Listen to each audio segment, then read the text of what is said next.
Welcome to another episode of Until It's Done, a devoted podcast. I'm your host, Lynn Kaye. Oh boy, you guys, thanks for joining in today. I know I had promised I was going to drop a new episode every week of the summer, and I missed a couple weeks, and I really sincerely apologize for that. Life has been lifing. Life has been lifing, and sometimes when life gets a little stressful, and when I say little, I mean it's been very stressful for me lately, I clam up a little bit, and I have to deal with some of my stuff before I can get my thoughts sorted and get back.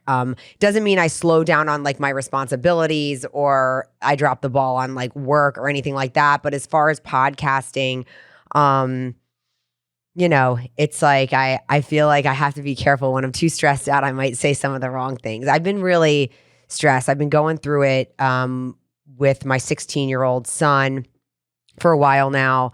And, it's all connected to the co-parenting that I do with his father, who I'm divorced. He was my husband of 10 years, and I'm divorced from him. And there's a massive reason why we're divorced. And so, it's very difficult. And I've said this in the past, and I don't talk about it too much on social media because there's a lot of eyes on my stories, and it gets back to my kids and all that stuff. But yeah, I mean, when you marry the wrong person and then have kids with them, it's like herpes. It's like the gift that just keeps on giving that you really don't want to deal with. And that's what I've had to do. And it's been really, really difficult to co-parent with someone that I don't communicate well with, that I don't parent the same as.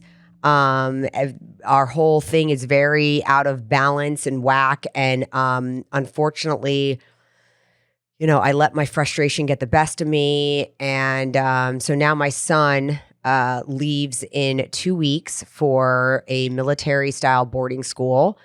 It's my last-ditch effort to help my son get his life on track and, quite honestly, not follow in the footsteps of his father. Sorry. I'm just saying that. I'm not trying to be ugly, but, I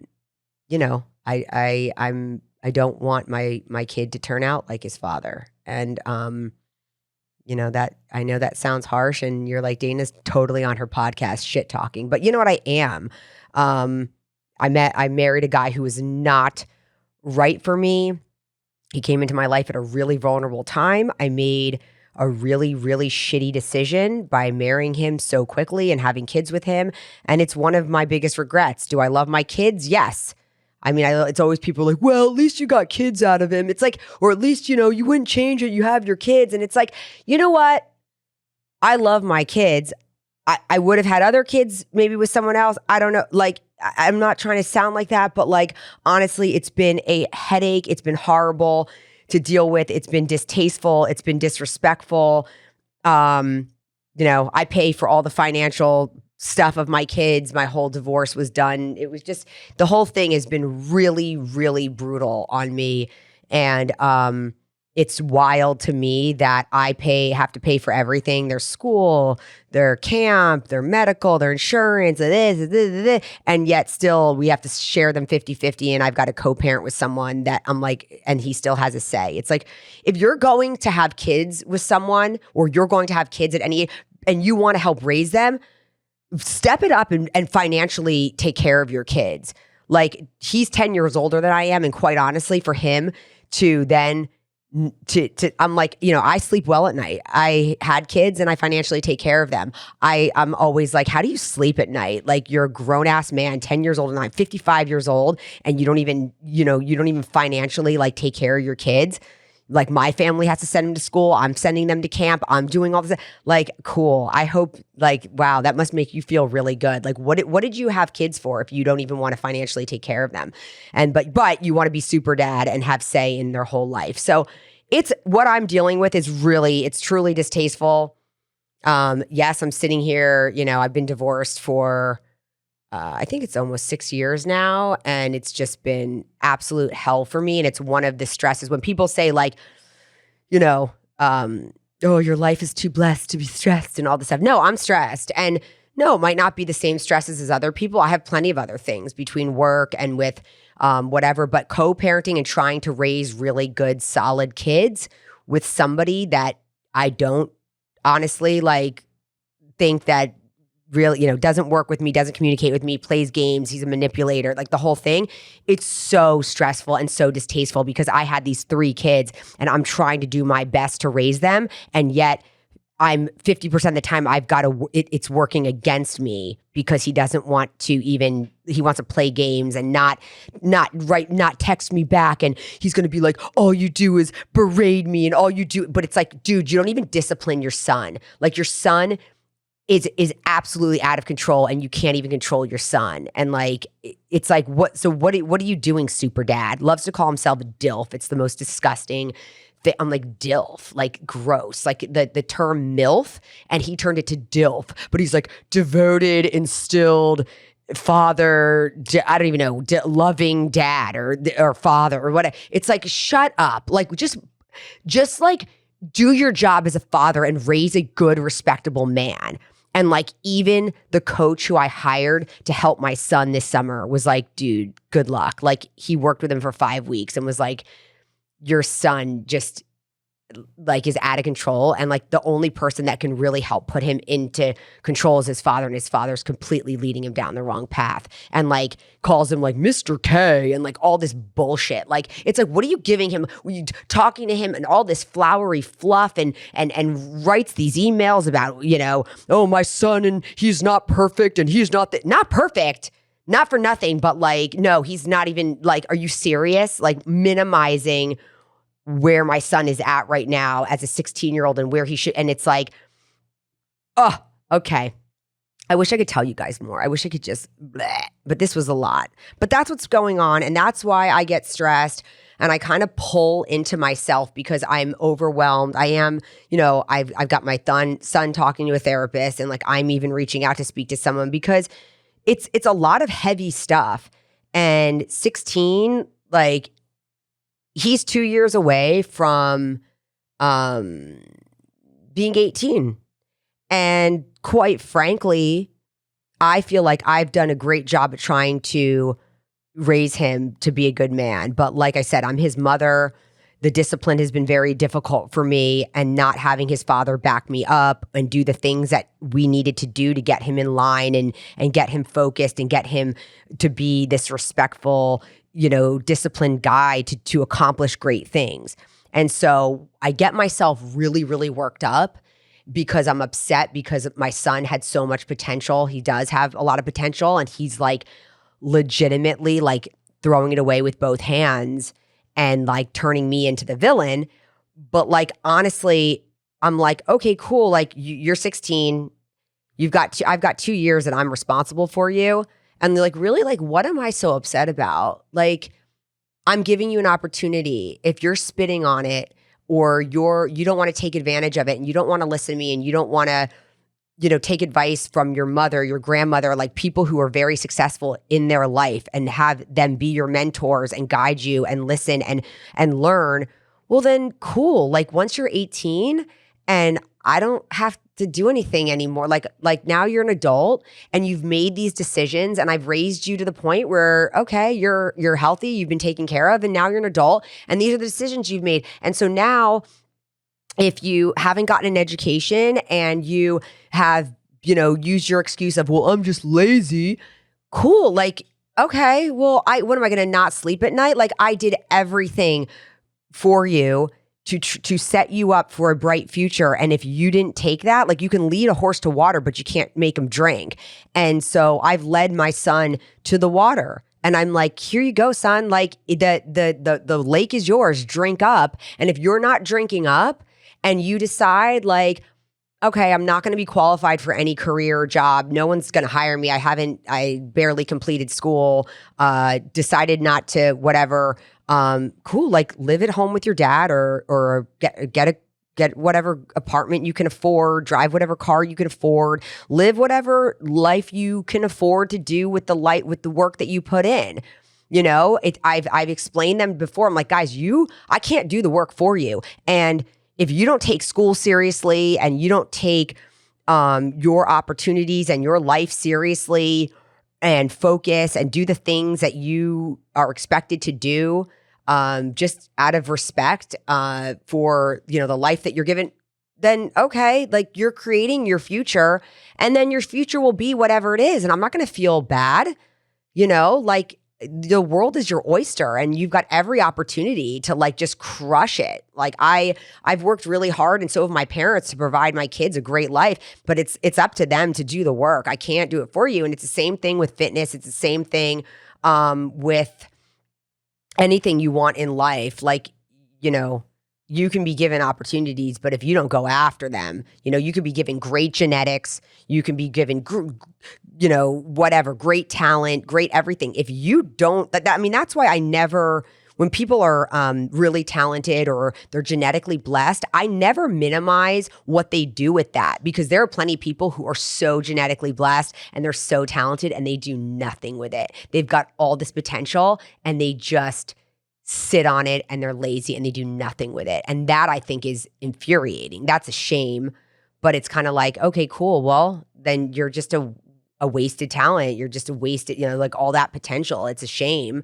If you're super smart and you just don't tap into that, or you don't work hard, or you decide not to take, or you're hooked up in great networks and you've got access to do great things and meet great people, and you just do nothing. Well, okay. What am I supposed to do? So I keep thinking like, yes, I get upset. I get frustrated. I want my son to listen. I want my son to do all these things. Now I'm sending him to this beautiful, wonderful, military style boarding school. And here's another opportunity to turn his life around. And I'm like, cool, this is my last ditch effort. It's my family paying for it. And it's me who was like, he's got to do this. He's got to get out of the house. He's got to get out of his comfort level. And it's like, and at the end of the day, he can either take this opportunity and run and thrive and get on board and get good grades and turn his life around and turn this experience into something amazing. And I'm hoping I'm sitting here on this podcast telling you the story of how my son was just going down the wrong path and he turned his life around. Or I can say, yeah, well, I sent him to this great school and he overslept and he couldn't even get a 2.5 GPA and he couldn't follow instructions and he failed out, and now he moved back home because he was asked to leave. It's like I told my son, you're writing your story. You're writing the way that this is going to end, that this is going to go. This is all up to you. Like, you are writing your story. That's what we all have to realize. We're writing our own stories. It could either be Sally was overweight and she was upset and she couldn't do the activities and she hated being enclosed and she couldn't, and then finally she turned her life around and she woke up every day and she exercised and she changed her diet and she changed her lifestyle habits and like kind of like with my story, it was like, it's like I realized I was miserable and I was unhappy and I wanted to change my life, and so I did. And now I sit here and I'm like, this was me then and this is me now. And I can sit here and I can talk about it. Or you can be somebody who just stays and you just complain and you make excuses and you say, well, because I don't like that. And I don't like vegetables. I don't like waking up early. Oh, I don't like, getting hot and sweaty and going to the gym. And I hate lifting weights and I hate cardio. Okay. Cool. Like, you write your own story. It's what you're willing to do. And sometimes all the time, you're going to have to go through some discomfort. Anything worth having, it's going to be a little uncomfortable, especially if you're really on the other side. If you've gone so far to the other side that you are morbidly obese, or you failed school, or you whatever, yeah, it's going to take a little bit of discomfort to now turn your ship around. This is not just, oh, I got to lose 10 pounds, or this is not just, oh man, I got a D in a class. This is like, you really screwed up. So, okay, but is there a comeback for that? Can you come back? Yes. That's the beauty of it. You can turn your life around. It might seem like a real big cruise ship you're trying to turn around, but guess what? You can do it. With or without support of other people, you can do it. And that's what I try to tell my son. This is your story now. I wrote my story. I'm still writing my story. This is your story to write. And you can be mad at me and you can play the victim and you can be upset that like mom wants me to wake up early and go, be with a trainer and do these assignments and do this stuff. And I was like, look, you tried it your way and you failed. You failed school. You failed opportunities. You didn't try out for the soccer team. You didn't do any of this stuff that you said you were going to do because you did it your way. So I was trying to enlighten you to a new way to do something to turn your ship around. Now, if you don't want to take my advice, okay, you're writing your story. You're writing your ending. We all get to really, yes, some certain things are out of our control, but the things that you can control, you can write. You can decide, I'm going to wake up. I'm going to bust my butt. I'm going to train for soccer. I'm going to study. I'm going to get every assignment in. I'm going to go for extra help. I got my son a tutor. He didn't even want to use the tutor. It's like, it didn't matter. So it's like, I will sleep well at night knowing that like I did everything that I could to provide for my son, to set him on the right track, to give him the tools. And just like with devotion, it's like I look at it, I'm like, look, this is a tool. I can't force you to use it. I can't force you to incorporate this into your life, but it's a tool that I used, and we all need tools. So here's a tool, but now you're going to have to work that tool. You're going to have to use the tool. I can't work it for you, and I can't write your story. So eventually my son will be 18, and whatever his story is, and if, he wants to, he can be a super successful guy and he could turn his life around. And if not, he will live whatever life he built for himself. And so that's where I'm at. And that's kind of the dialogue that I go through in my head every day. I've been waking up upset and I've got anxiety that like, okay, he leaves. Now we've got a 2-week countdown. He's leaving for school. And like, I really hope that this works out. Of course, I'm rooting for my son. I'm rooting for everyone. I want everyone to win. Whether it's somebody that I try to help with their lifestyle and nutrition plan, even if they're making excuses and they're failing, shoot, I want you to win. I'm trying to come up with ways that you can help yourself to win.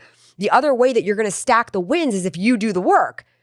If I just do something for you, like, let me tell you, like if somebody just hands you $1 million or you work for that $1 million, that same $1 million feels way different. Way different. If somebody just wrote you a check, you're like, cool, $1 million. It's like you don't appreciate that $1 million the way that you appreciate it when you work for it. It's like, I earned that. And it's like, there's like this pride, there's this respect that you have for yourself. There's a self-confidence that you have. I think it's a difference between a lottery winner and like a self-made millionaire or whatever. It's like if somebody wins it in the lottery and they're like, you hear so often that they piss it away so easy. And they're like, oh yeah. Or everybody came after them and then they just like gave everybody money and then they were just, they spent it all. And because it came too easy. It came too easy. You just won it in the lottery. All you had to do was go to the grocery store, buy a ticket, and oh my God, winning number, yay, here's $20 million. You really didn't have to bust your ass for it. You didn't have to sacrifice for it. You didn't have to feel that grit, that sacrifice, that sometimes like that I feel when I'm building my brand where I'm like, come on, like we got this. We could, it's like that where you just want to wake up and push every day and you get through. When we finally started like killing it with devotion, there's no feeling that can replace that feeling of like, yes, like we did it. We fought for this. And so I fought for my company. I fought for my fitness. I fought for the life I have right now. I even fought for being with the man that I'm with right now where I'm like, I'm not going to settle. I'm going to find the right person. Everything. When you fight and you work hard, you appreciate it so much more. And same thing with that lottery ticket worth, if you made that 20 million, if you earned it, like you're like, God, you wouldn't just spend it so easily. And you wouldn't give it away to every Tom, Dick, and Harry who came along being like, hey, can I borrow some money? Like you'd be like, no, man, no, it took me a while to earn this shit. Like this is serious. Like this is my, I have been digging and working and clawing to earn this. It's different. A lottery winner and a business owner who really, really worked hard and earned it, they look at that success and that money that they possess so differently. And so that's what I want for everyone, because when you earn it, man, you appreciate it. And I want that for others. I want that for my kids. I want that for everybody, to just have that pride and to feel that feeling of like I did this, I earned this. And it's a really great feeling. And so, you know, I'm hoping that that's what happens with my son. You know, this is just real talk. And I was on Instagram the other day, and one of my followers was like struggling with her son too. And it's something that a lot of us go through. I think the teen years are some of the hardest years. Some of us have it harder than others. You know, I mean, you could say like, yeah, the teens and they're all the same. No, they're not all the same. No, there's lots of kids right now who are not where my son is at. I'm really going through it. Like, some of my friends will be like, yeah, my son's a pain in the butt too. And I'm like, yeah, but your son is like, you know, he's doing his grades, he's playing his sports, he's doing his stuff. Maybe he's sassy, maybe he talks back, or maybe he's, you know, gives you some hard times or whatever. But like, man, there's levels to this shit. And I'm at a level right now where I'm just like, I don't understand. And like I've always preached, I lead by example. So like, I don't even know. I'm like, where did you learn that this is okay to function in life like this? Like, I'm so confused because I saw my parents working hard and hustling, and so that's what I did. So like, I'm constantly working hard and hustling, and so is Greg. So I don't know. But then again, like I said, I'm married to a man who has chosen to just, you know, married me with no career, no job, still says he, you know, still doesn't have a job, 55 years old. And, you know, the kids are like, well, dad says he's going to look for a job. And I'm like, oh, okay, cool. But he says he doesn't want to get a job because he can't pick us up from school twice a week. And I'm like, oh my God, really? Wow. Like, most men don't have that option. Most men have jobs. Sometimes they have 2 jobs. Sometimes they have to do anything they can to support the children they brought into this world, and not just allow the mother of the children to pay every goddamn bill. So, you know, and it's not like he didn't walk away from our marriage with a sweet settlement, you know, and I'm not just talking hundreds of thousands. He got a nice chunk that he didn't earn. So, you know, am I bitter? Yeah. But is it my fault? Yeah. Yeah. I married somebody who I did not belong with at all. Totally different work ethic. I saw it from the beginning, but I got pregnant on my honeymoon and I felt very stuck, and it's a shame. And it's a shame. I wish people in my life did say like, hey, Dana, like, this guy isn't right for you. My brother saw red flags, and unfortunately, you know, I didn't want to see them. And sometimes in your life, when you want something so badly, you'll ignore the red flags. There were so many, and I ignored them. And then years later, I ran into some people down here, a woman whose sister dated, you know, my ex-husband. And she was like, man, we heard that he was dating you. And like, we were like, oh, somebody should say something. And I was like, why didn't you say something? Like, I'm now in hell. Like, this is terrible. Like, I hooked up with a guy who wanted a free ride, doesn't want to work. Like, such a, like, it's terrible. So that's what I'm dealing with. And you know what? Nothing that I'm saying is I mean, it's all the truth. So anyway, he's been making it difficult for himself because he refuses to communicate properly with me. So now we're going to go back to attorneys. I'm going to get an attorney. He can now, instead of paying for his children, he can pay for an attorney and pay the attorney's bills. So that'll be fun for him. So that's something I'm going to be working on. You know, am I like bitter and angry? Yeah. And the only reason why is because it affects my children. Playing games with me is not hurting me. It's hurting my children. And that's where I hurt. Because when you play games with me, you affect my children. And when you don't communicate with the mother of your children, when you don't demand your son to respect his mother or respect his grandmother, that's where you're teaching my son to not respect women. Now you're teaching my son to not respect his grandmother, his elders, people who have been really good to him. And that's a bad look. So anyway, so that's been my biggest stress this summer, is just dealing with all of this. So this topic will be a to be continued with my son. And, this wasn't supposed to be me airing my dirty laundry, but to be quite honest, one of my followers, she's great and she's followed me for a long time and we talk about her. She was like, Dana, do a podcast about this.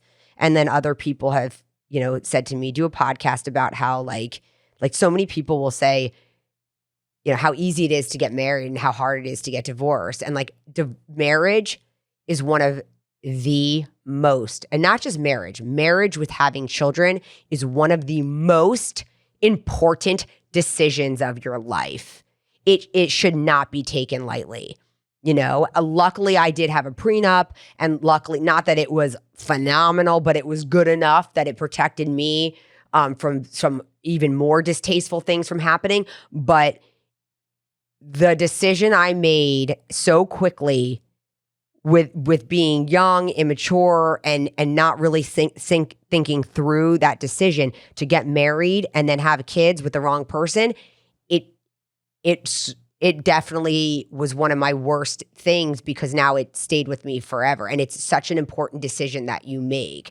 And I know I'm not alone. Look at divorce rates and look at all the drama people have with co-parenting. I mean, you're divorcing this person because you don't want to be with them, because you can't stand them, because you don't see eye to eye, and now you still have to raise kids with them. And it's like, wow, like this is terrible, because that is something like that is a very intense thing to raise kids with somebody. And so already if you don't get along with them, to now have to try to do that. And the ones who hurt the most are the kids. So I never wanted to be this way. I was super, super calm and nice for a really long time until my son started going down the wrong path. And then I started flipping out on his father. That's where it wasn't until my son wasn't getting disciplined until he decided, and my ex admitted, because I was like, what are you trying to be Disney dad for? Like, your son deserves a father to put him in line, like to get back in line, to do the things he needs to do. And he just wanted to be Disney dad, and he just wanted to and he even admitted, he was like, well, I guess because when we got divorced, I didn't want to be like this mean dad. And I'm like, so you did your son a disservice, actually, by not teaching him how to be a good man. You let him just run amok and now turn into this kid that, quite frankly, like, I can't even believe he, like, the way sometimes that he acts and the way he's conducting his life. I'm like, I can't believe that that's the kid I raised, because it's not how I am. It's not how my mother raised me. And it isn't setting himself up for like a great future. And so it's not how I envisioned raising my son at all. And it's just a shame. It's a shame. So hopefully this boarding school, military school situation, I can't wait for him to have to cut his hair, this sloppy hair mess that looks like a freaking broccoli on his head, or the alpaca, all of his curly, crazy hair. I'm like, that's got to be distracting. And the whole thing, like, I'm just over this immature teen stage. And I'm like, okay, it's time to pull it together and grow up, dude. Like, I don't know what else to tell you. You've got less than 2 years until you're 18. And like I said to him, I'm like, so what are you what are your plans? I'm not asking you to tell me your exact career plans, but like, you want to go to college? You're going to try to get into college? You want to trade? You want to be a plumber? You want to be an AC guy? You want to be a pool guy? You want to go into finance? Like, what do you want to do with your life? Because what you're doing right now, like, you'll be lucky if you're at freaking, if you're working at Denny's or I don't even know. Like, what do you want to do? What are you going to be qualified for at the rate you're going? Like, doing wheelies down the road? Like, what? So anyway, but at this point right now, he doesn't even text me back, and he's so angry with me. And okay, cool, be angry with me. One day you'll see. Like I had your best interest at hand, and So, but raising kids is hard. I feel like my daughters are doing well, and my daughters, I have a little more control over the situation as far as how I raise them and direct them and teach them to, respect themselves and take care of themselves and be strong, independent women and get their things done and have responsibilities and wake up and join the family and help out and all those things, and my girls do that. And I'm really proud of them. But they've listened to me and they've been, and every now and then if they slip up, it's like, it's okay. But we talk about it and they get back on track and they make an effort. And that's what I need to see. I want to see, I like to help people who help themselves. If you're not helping yourself, then like, what am I wasting my time, like spinning my wheels for? So I think that's the biggest turnoff when you're helping someone and they're not helping themselves, So being a parent, and being a co-parent is my biggest stress right now. Fortunately, with like my brand, with devotion and everything, all that stuff, I've got a great team that I've made sure, I've put together, and I keep really, really good, strong, positive people around me. I've got my mom, I've got my, my dad and I are getting closer and we talk and I've got this like support system, and obviously Greg's unbelievable for me. He's just I couldn't imagine doing life without him. He's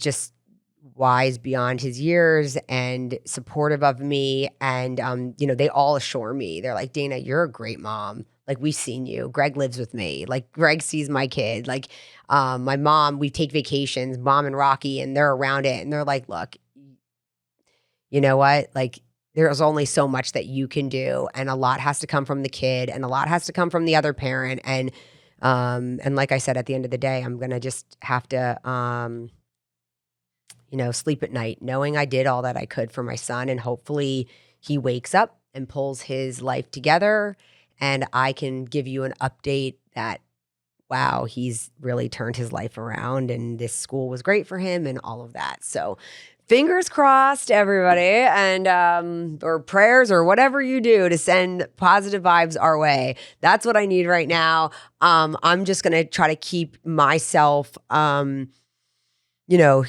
I take long walks, I breathe, I try not to get off track with my life and my goals, I don't let this depress me where I'm curled up in a ball and it's like, yeah, in the morning I'll get myself worked up or I'll be upset or I'll whatever.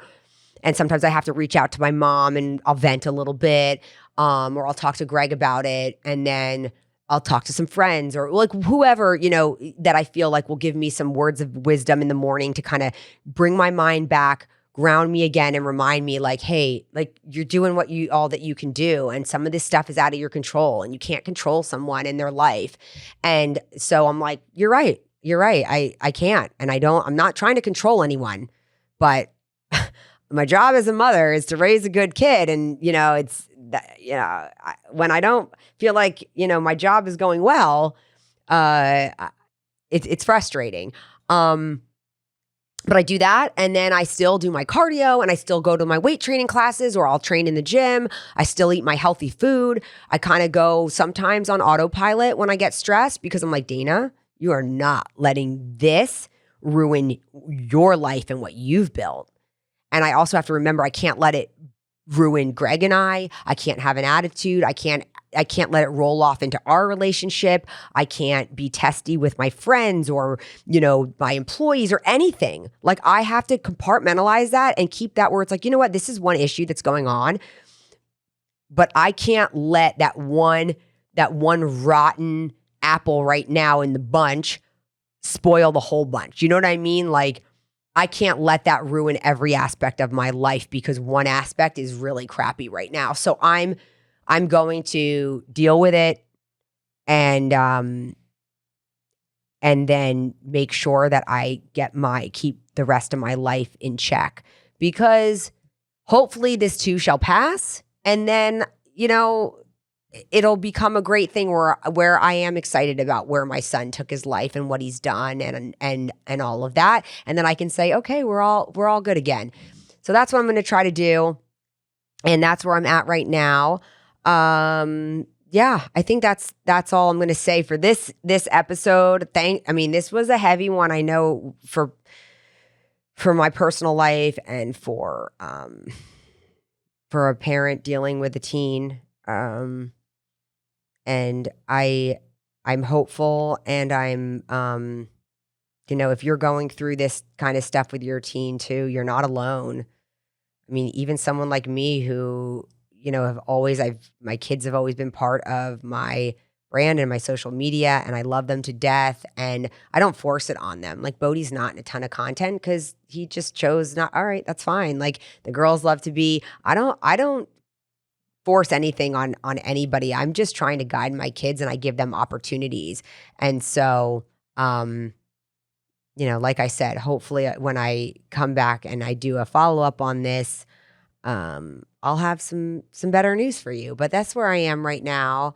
And I think, I think I'll hopefully have a good update, but I won't give up on him.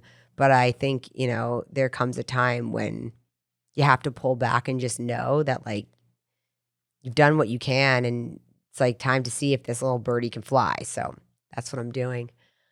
All right, you guys. All right. Well, that's it for this episode. Thanks for letting me vent, get some things out, air some dirty laundry, whatever. And that's it. So thanks for joining in, and I'll see you next time on Until It's Done, a Devoted podcast.